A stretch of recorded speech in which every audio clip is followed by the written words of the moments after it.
There is a world of difference between a regular mistake and a gaffe. The housewives of Australia need to understand as they do the ironing. Politicians make mistakes all the time. When we have a plan, we have a 6-point plan to make sure that we do stop the votes. 6 points, could you run through them for us?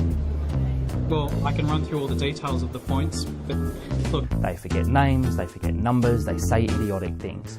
I don't believe those figures. Are you xenophobic? Please explain.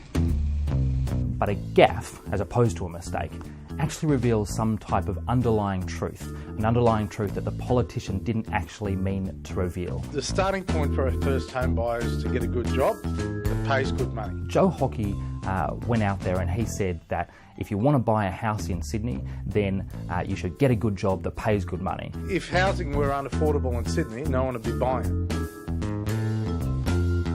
And he said, of course houses in Sydney are affordable because people are still buying them. But that rests very much on a definition of affordable that is what is affordable for Joe Hockey.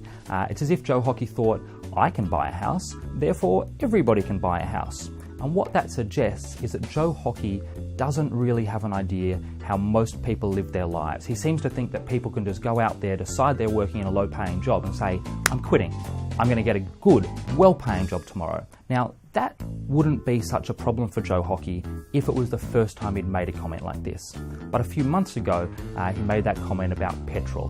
The poorest people either don't have cars or actually don't drive very far in many cases. And so having made one statement in the last year that suggests that he doesn't really know how ordinary people live their lives, having fomented that suspicion in the minds of voters already, this confirms it. And that's the problem. It confirms an underlying truth that voters already suspect. No one, however smart, however well educated, however experienced, is the suppository of all wisdom.